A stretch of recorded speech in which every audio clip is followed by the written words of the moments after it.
આજના આ વિશ્લેષણમાં સૌનું સ્વાગત છે. આજે આપણે ફ્રેન્ચ અલ્જીરિયન લેખક અને ફિલોસોફર આલ્બર્ટ કેમ્યુના વિચારોની થોડી ઊંડી ચર્ચા કરીશું. હા, અને આપણી પાસે જે સ્ત્રોતો છે એના આધારે કેમ્યુ જીવનના અર્થ, નિરર્થકતા એટલે કે એબ્સર્ડિટી અને એની સામે આપણે માણસો શું પ્રતિભાવ આપીએ એવા મૂળભૂત પ્રશ્નો પર શું કહે છે એ સમજવાની કોશિશ કરીશું. બરાબર. કેમ્યુનું કામ એવા સવાલો ઊભા કરે છે જે આપણે કદાચ ટાળતા હોઈએ છીએ.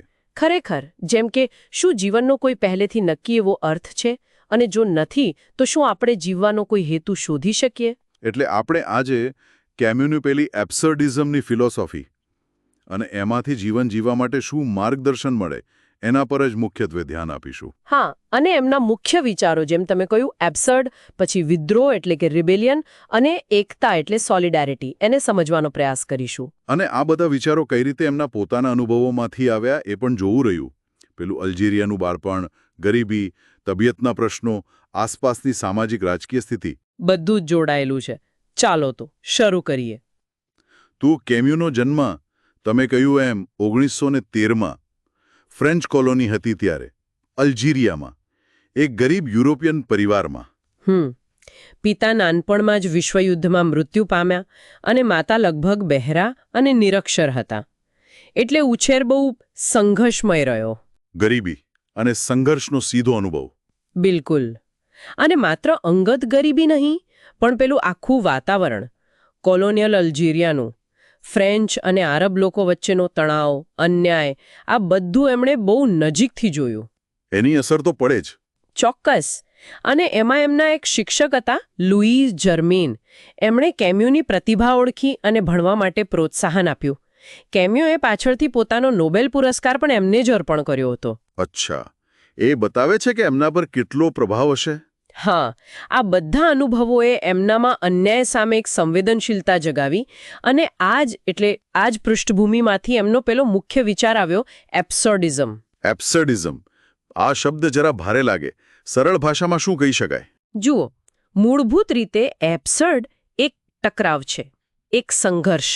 શેની વચ્ચે? એક બાજુ આપણે માણસો, આપણે સતત જીવનમાં કોઈક અર્થ, કોઈક હેતુ, કોઈક તર્ક શોધવાની કોશિશ કરીએ છીએ. આપણી એવી વૃત્તિ જ છે. હા, એ તો છે. અને બીજી બાજુ છે આ બ્રહ્માંડ, જે આપણી આ શોધ સામે બિલકુલ ઉદાસીન છે, મૌન છે, અતાર્કિક છે. એ આપણને કોઈ તૈયાર જવાબ નથી આપતું. એટલે આપણે પૂછીએ પણ સામેથી અવાજ જ ના આવે. બરાબર.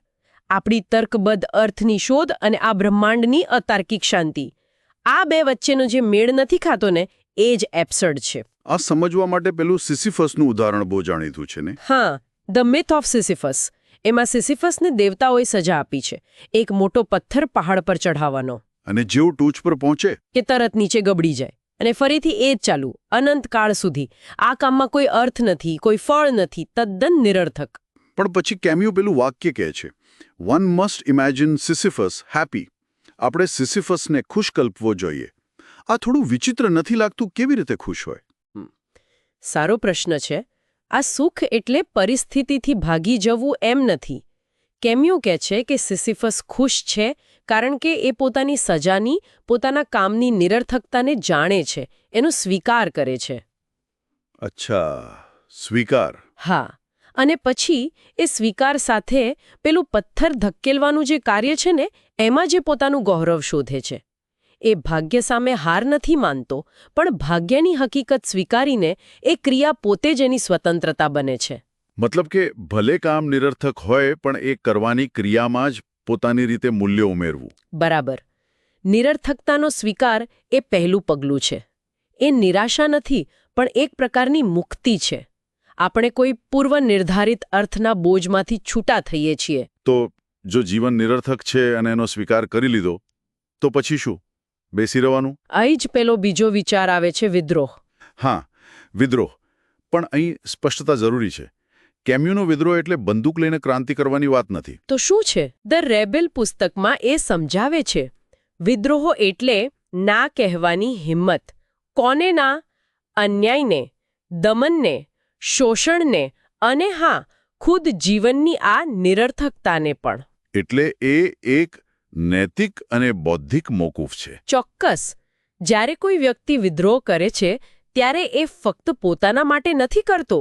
એ કહે છે કે અમુક હદ પછી શોષણ સહન ન થઈ શકે. એ માનવ ગૌરવ, સ્વતંત્રતા, ન્યાય જેવા મૂલ્યો માટે ઊભો રહે છે. એટલે જ એ કહે છે, હું વિદ્રોહ કરું છું, માટે આપણે અસ્તિત્વ ધરાવીએ છીએ. આપણે એટલે આ વિદ્રોહ વ્યક્તિગતમાંથી સામૂહિક બને છે. બરાબર. અને એ આપણને ત્રીજા મહત્વના મુદ્દા પર લાવે છે, એકતા, સોલિડેરિટી. આનું સરસ ઉદાહરણ પેલી નવલકથા ધ પ્લેગમાં મળે છે, ખરું ને? એકદમ સાચું. ઓરાન શહેરમાં પ્લેગ ફાટી નીકળે છે. એ પ્લેગ શું છે? એ જીવનમાં અચાનક આવતી આફતો, પીડા, મૃત્યુ, એની નિરર્થકતાનું પ્રતીક છે. શરૂઆતમાં તો બધા પોતપોતાનું જ વિચારે છે. હા. પણ જેમ રોગ વકરે છે તેમ ડોક્ટર રિયુક્સ જેવા પાત્રો સમજે છે કે આ લડાઈ એકલા નહીં લડાય. એમને કોઈ સફળતાની ગેરંટી નથી, કોઈ ભગવાન આવીને બચાવશે એવું નથી. તો શું કરે છે? તેઓ ફક્ત માનવીય જવાબદારી અને કરુણાથી એકબીજાનો સાથ આપીને આ પ્લેગ સામે લડે છે. કોઈ મોટા આદર્શવાદ માટે નહીં, પણ ફક્ત બીજા માણસને મદદ કરવા માટે. આ જ એકતા છે. નિરર્થક પરિસ્થિતિમાં સાથે મળીને લડવું, એમાં જ અર્થ શોધવો. એટલે કેમ્યુની નૈતિકતા પણ કોઈ ધર્મ કે ઈશ્વર પર આધારિત નથી. ના, એ માનવીય અનુભવમાંથી આવે છે. જો કોઈ ઉપરથી બનાવેલા નિયમો નથી, તો આપણા કર્મોની, આપણી પસંદગીઓની જવાબદારી આપણી પોતાની જ છે. આપણે જ નક્કી કરવાનું છે કે શું સાચું, શું ખોટું. એટલે જ એમણે ફાસીવાદ અને સામ્યવાદ બંનેની ટીકા કરી. હા, કારણ કે બંને વિચારધારાઓ, ભલે એમના ધ્યેય ગમે તેટલા ઉમદા દેખાતા હોય, અંતે તો વ્યક્તિની સ્વતંત્રતાને, એના ગૌરવને કૂચડી નાખતા હતા. વ્યક્તિને ફક્ત એક સાધન ગણતા હતા. કેમ્યુ માટે માણસ પોતે જ સાધ્ય છે, સાધન નહીં. તો આટલી ચર્ચા પછી એમ કહી શકાય કે કેમ્યુ આપણને જીવનની નિરર્થકતાનો ડર રાખ્યા વગર સામનો કરવા કહે છે. હા, પહેલા તો એનો સ્વીકાર, પણ ત્યાં અટકવાનું નથી. પછી પ્રતિભાવ, વિદ્રોહ દ્વારા અન્યાય સામે ઊભા થવું અને એકતા દ્વારા બીજા માણસો સાથે જોડાવું.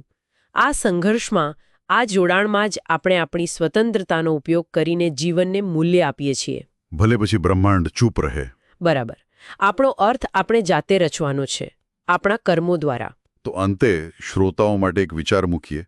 જો આપણે કેમ્યુની જેમ, સિસિફસની જેમ જીવનની આ નિરર્થકતાને એક હકીકત તરીકે સ્વીકારી લઈએ, તો આપણા રોજબરોજના સંઘર્ષો, નોકરી હોય, સંબંધો હોય, સમાજની સમસ્યાઓ હોય, એ બધા પ્રત્યે જોવાનો આપણો નજરિયો કદાચ થોડો બદલાય. કદાચ વધુ પ્રામાણિક બને, વધુ કરુણામય અને કદાચ વધુ મુક્ત. આના પર વિચાર કરવા જેવો ખરો.